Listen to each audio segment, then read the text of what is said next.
विशेष रूप से यदि मुझे बधाई देनी होगी तो मैं श्री नितिन जी गडकरी को अपनी तरफ से इसके लिए विशेष रूप से हार्दिक बधाई देता हूं कि यह अवसर हम लोगों को प्राप्त हुआ है।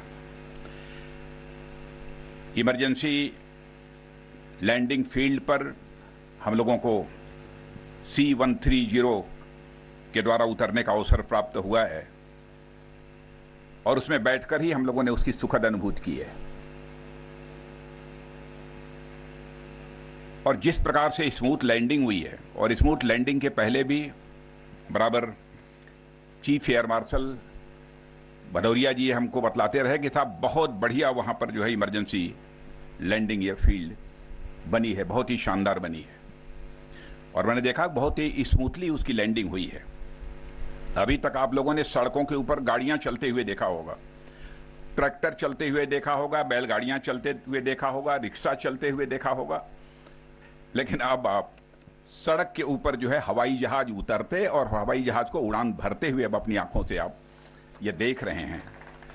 तो यह ऐतिहासिक अवसर यदि हम लोगों को प्राप्त हुआ है तो मैं मानता हूं कि हमारे प्रधानमंत्री जी के मार्गदर्शन में हमारे सड़क परिवहन मंत्री और हमारे मित्र श्री नितिन जी गडकरी को इसका श्रेय जाता है। मैं पूरी NHAI को, national Highway Authority of India को, इंडियन एयरफोर्स, इनको भी अपनी तरफ से विशेष रूप से बधाई देता हूं। मित्रों, आप सब जानते हैं कि आज देश आजादी का यह अमृत महोत्सव मना रहा है।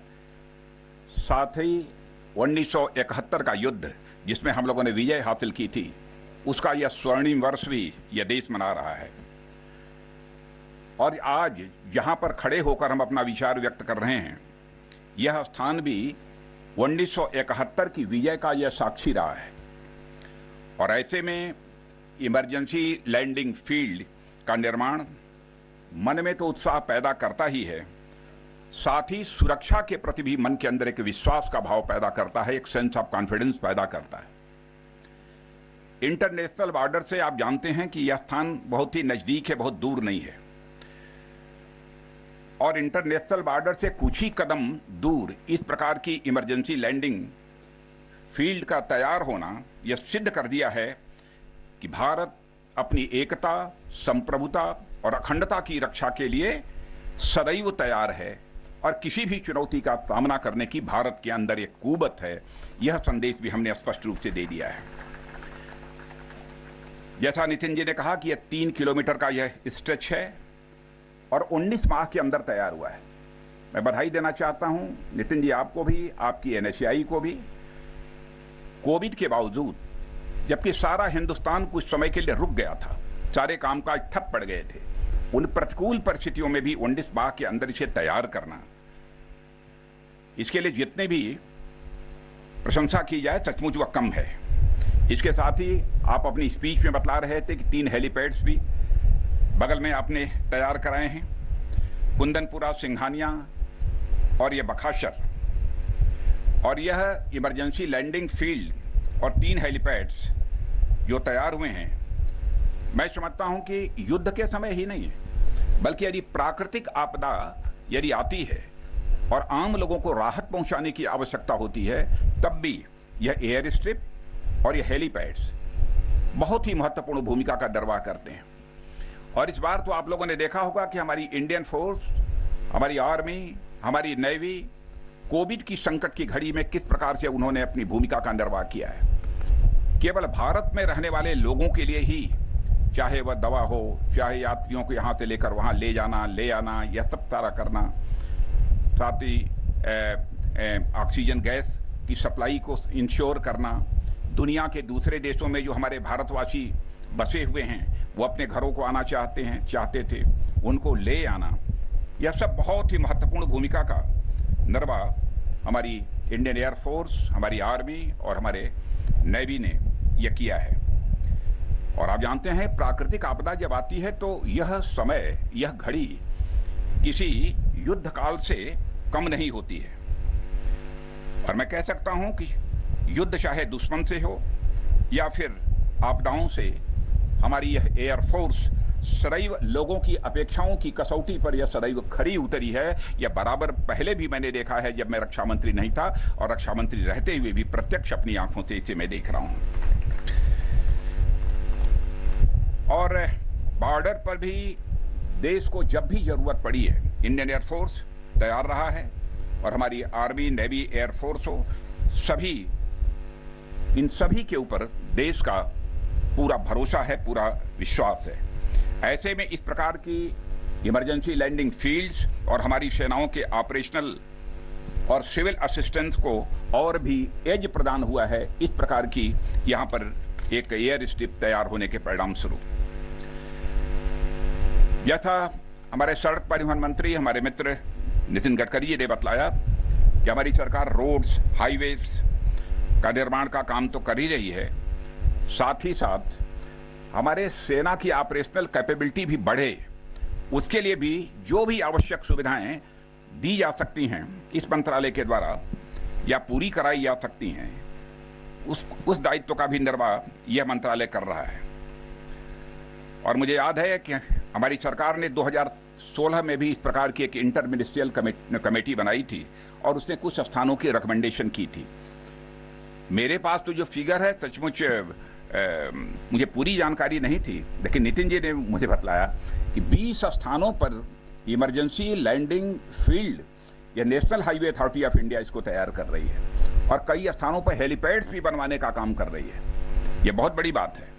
पहले तो मेरी यह कल्पना थी कि शायद जिस स्थान पर हम उद्घाटन करने जा रहे हैं यही स्थान एक ऐसा है और इसके अलावा और कोई नहीं होगा, लेकिन 20 स्थानों पर इसी प्रकार की इमरजेंसी लैंडिंग फील्ड का तैयार होना, यह मैं समझता हूं कि हमारी सुरक्षा की दृष्टि से भी एक बहुत ही महत्वपूर्ण पहल है।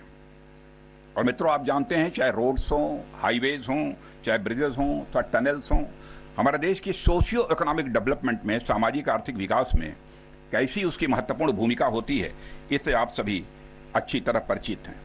इसीलिए रोड्स को आप सभी जानते हैं, इसे देश की जीवन रेखा कहा जाता है, इसे लाइफ लाइन कहा जाता है। और यह अद्भुत काम हुआ है। यदि मैं कहूं कि पहले तो हम सोचते भी नहीं थे, यह तो अकल्पनीय काम हुआ है, यह कहना भी अतिशयोक्तिपूर्ण नहीं होगा। और मैं कह सकता हूं कि अब हम लोग एक भारत, सशक्त भारत की दिशा में तेजी से आगे बढ़ रहे हैं, यह बात हम विश्वास के साथ अब कह सकते हैं।